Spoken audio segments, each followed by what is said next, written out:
भी लाभ के साथ साथ हैं। इन सीमाओं में पहली सीमाएं नई प्रतिभाओं के संस्था में प्रवेश के अवसर कम होते हैं।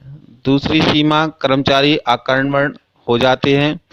तीसरा कर्मचारियों के मध्य प्रतियोगिता में बाधा बढ़ती है। चौथा कर्मचारियों का लगातार स्थानांतरण संगठन की उत्पादकता में घटा सकता है। भर्ती के बाह्य स्रोत के बारे में जानें। जब कंपनी रिक्त पदों के लिए बाहर से आवेदन प्राप्त करती है तो वह उसे भर्ती के बाह्य स्रोत कहते हैं। यानी कि जो कंपनी के अंदर खाली जगहें हैं, पद के स्थान हैं, उनके लिए बाहर से आवेदन प्राप्त करना भर्ती का बाह्य स्रोत कहलाता है। इसकी कुछ विधियां हैं, जैसे जानते हैं। पहली विधि प्रत्यक्ष विधि। उपक्रम के सूचना पट पर एक सूचना लगाई जाती है जिसमें रिक्त स्थानों का विवरण होता है। दूसरा प्रक्रिया विधियों में प्रतीक्षा सूची है। अनेक बड़े व्यापारी उपक्रम अपने कार्यालय में प्रतीक्षा सूची रखते हैं।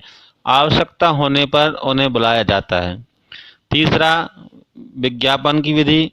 समाचार पत्र या पत्रिकाओं में रिक्त स्थानों के विज्ञापन द्वारा भर्ती की जा सकती है। चौथा रोजगार कार्यालय। नौकरी तलाशने वाले इन कार्यालयों में अपना नाम दर्ज कराते हैं। उनके माध्यम से कुशल व अकुशल कार्यों के लिए उम्मीदवार ढूंढे जा सकते हैं। पांचवा महाविद्यालय से भर्ती या ठेकेदारी के माध्यम से भी भर्ती की जाती है। बड़े संगठन, विश्वविद्यालय और अन्य संस्थाओं के स्थान विभिन्न नौकरियों पर भर्ती के लिए संपर्क रखते हैं। छठवां जो विधि का तरीका है वह सिफारिशों का है। विश्वसनीय कर्मचारी, मित्रों और संबंधियों द्वारा प्रस्तावित आवेदन भर्ती के अच्छे स्रोत सिद्ध हो सकते हैं। अभी वर्तमान में इंटरनेट भर्ती को भी शामिल किया गया है।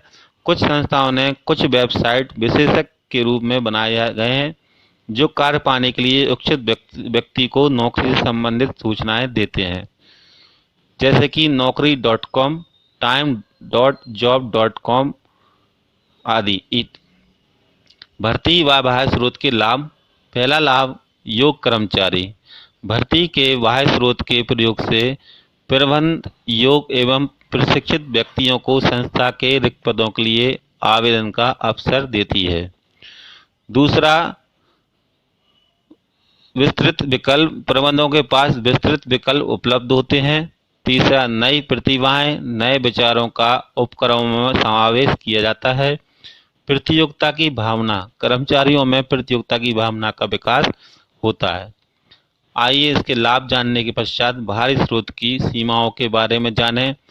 पहली सीमा वर्तमान कर्मचारियों में असंतोष की भावना को बढ़ाती है। संस्था में काम करने वाले कर्मचारियों में असंतोष फैलता है क्योंकि वे महसूस करते हैं कि उनकी पदोन्नति के मौके घट गए हैं। दूसरा सीमा का बिंदु महंगी प्रक्रिया को मानते हैं। विज्ञापन आदि पर अधिक लागत आती है जिससे यह प्रक्रिया महंगी प्रक्रिया कहलाती है। तीसरा बिंदु लंबी प्रक्रिया। भर्ती में ज़्यादा समय लगता है क्योंकि यह विभिन्न चरणों और विभिन्न विधियों का प्रयोग करते हैं।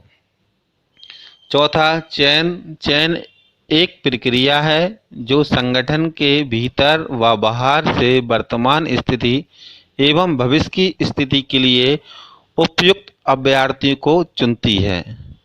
चयन के जो चरण हैं इसमें प्राथमिक जांच पहला, दूसरा चयन परीक्षा, तीसरा रोजगार साक्षात्कार, चौथा संदर्भ जांच, पांचवा चयन निर्णय, छठवां शारीरिक एवं डॉक्टरी परीक्षण, छठवां पद प्रस्ताव और आखिरी रोजगार समझौता है। चयन प्रक्रिया के विभिन्न चरणों में पहले चरण प्राथमिक जांच के बारे में जानते हैं।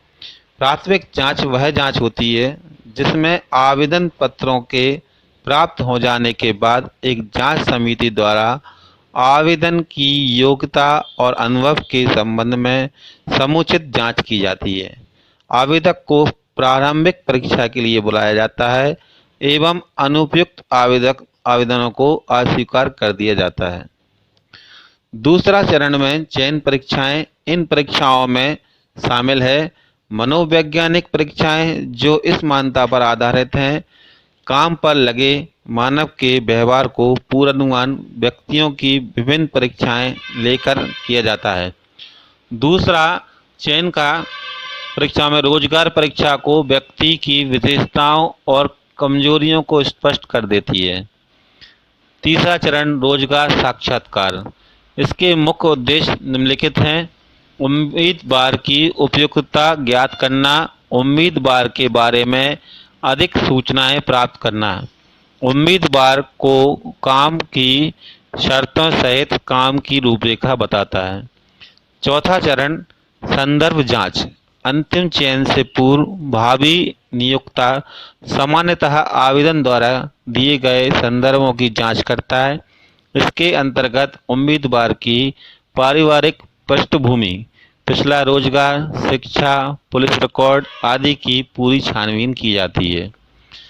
पांचवें चरण में चयन निर्णय। जो उम्मीदवार रोजगार परीक्षा एवं साक्षात्कार उत्तीर्ण कर लेते हैं, ताकि जिसके संदर्भों की जांच की हो सकती है, योग्यता के आधार पर उनकी एक सूची बना ली जाती है तथा चयन के अंतिम निर्णय ले लिया जाता है।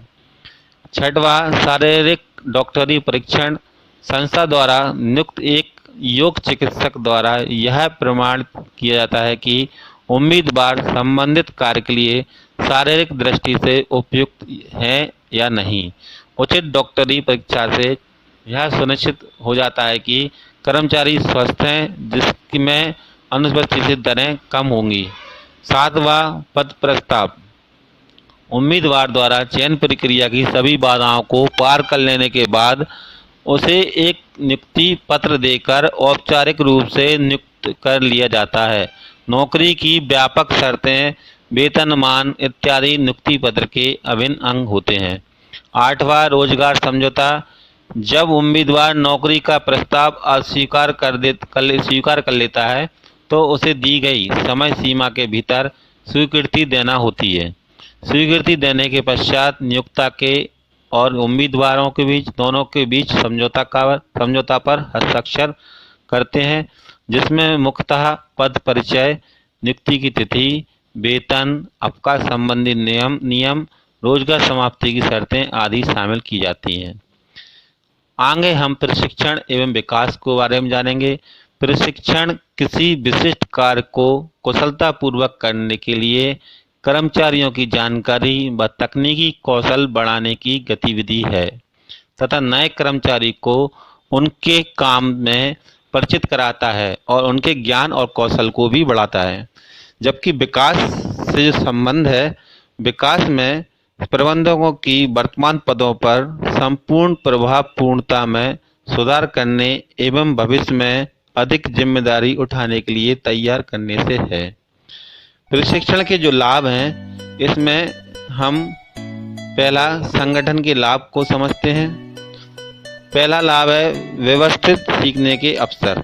प्रशिक्षण कर्मचारी को व्यवस्थित तरीके से सीखने का अवसर प्रदान करता है, जिसमें अपव्यय कम होता है। दूसरा अधिक लाभ है कर्मचारी के उत्पादन की किस्म एवं मात्रा में सुधार होने से संस्था को अधिक लाभ होता है।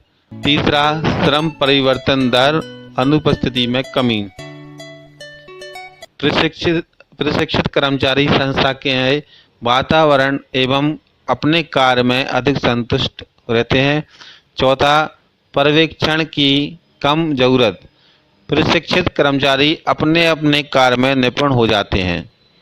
कर्मचारियों को लाभ, बेहतर कैशियर विकल्प। कर्मचारी के ज्ञान एवं कौशल में सुधार से बेहतर कैशियर विकल्प मिलते हैं। दूसरा, बेहतर कमाई। बेहतर प्रदर्शन से कर्मचारियों की बेहतर कमाई होती है। तीसरा, मनोबल में बढ़ावा। कर्मचारियों की संतुष्टि स्तर एवं मनोबल को बढ़ावा मिलता है।